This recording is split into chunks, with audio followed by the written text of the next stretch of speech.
Wassalatu wassalamu ala rasulillah wa ala alihi wa sahbihi wa man wala.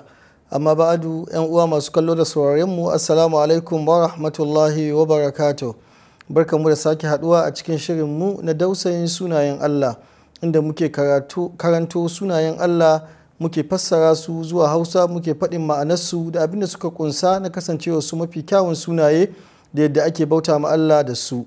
Wannan shine shiri na 22. kuma yau za mu yi magana game da sunan Allah al-Quddusu. Sunan Allah al-Quddusu ya zo cikin suratul Hashar, inda Allah ke cewa huwallahu alladhi la ilaha illa huwal malikul quddusu. Kuma ya zo a cikin suratul Jumu'a aya ta farko, yusabbihu lillahi ma fis samawati wa ma fil ardi al-malikil quddusil azizil hakim.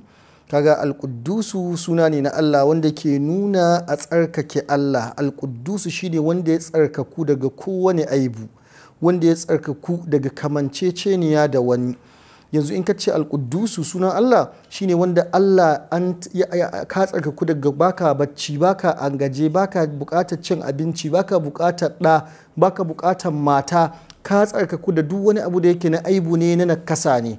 In an ka ce Allah yana ji, to jinka kammalalle ne, babu abin da baka ji, babu lokacin da baka ji, babu lokacin da kake in an faɗi wani abu yana fakuwa da gare ka. An ce Allah mai gani ne, ganin ka cikakke ne. Mu duk yanzu jinmu yana da aibu, yana da tawaya.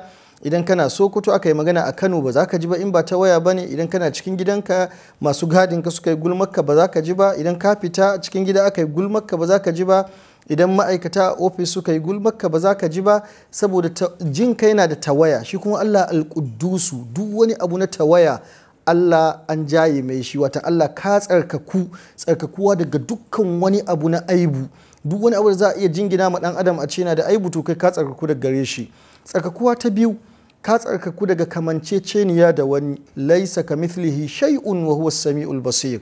Allah babu abin da yayi kama da shi, kuma shi mai ji ne, mai gani ne. Don haka sai muka gane jin shi nan ya tsarkaku da ya kasance irin jin dan adam, ganin shi ya tsarkaku ya kasance irin ganin dan adam, ko aljani ko mala'ika ko wani wanda yake shi yana tawaya, domin shi ba al-Quddusu bane.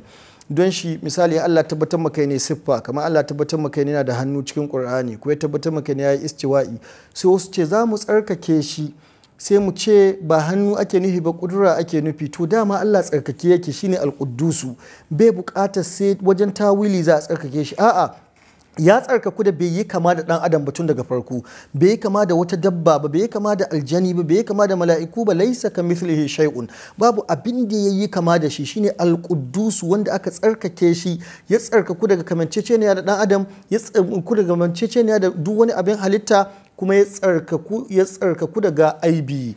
Don shi mala'iku ma su ne mai tasbihi, suna yin mai takdisi.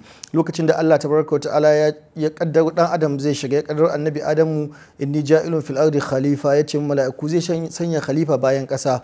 Sai mala'iku suka ce ataj'alu fiha man yufsidu fiha wa yasfiku dima'a wa nahnu nusabbihu bihamdika wa nuqaddisu laka.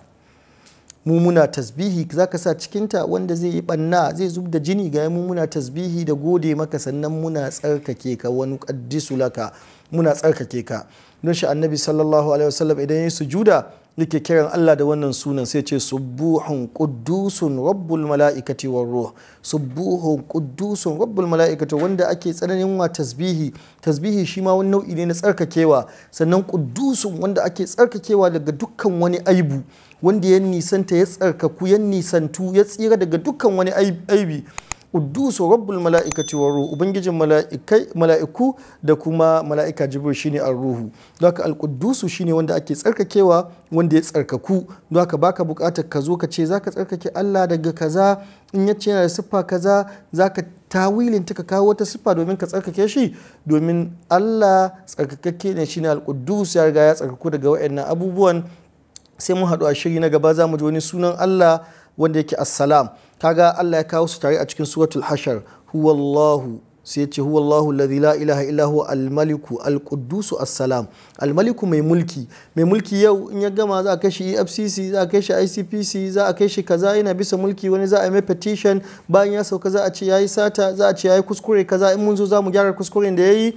To shi Allah da ya ce al-maliku sai ya ce al-quddusu, shi mai mulki ne kuma wanda aka tsarkake daga wani aibi ne, a mulki ne babu wani aibi da yake.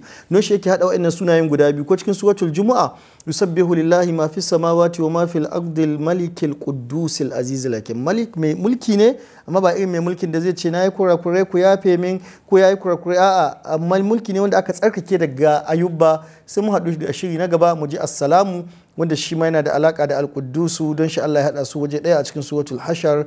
Wassalamu alaikum wa rahmatullahi wa barakatuh.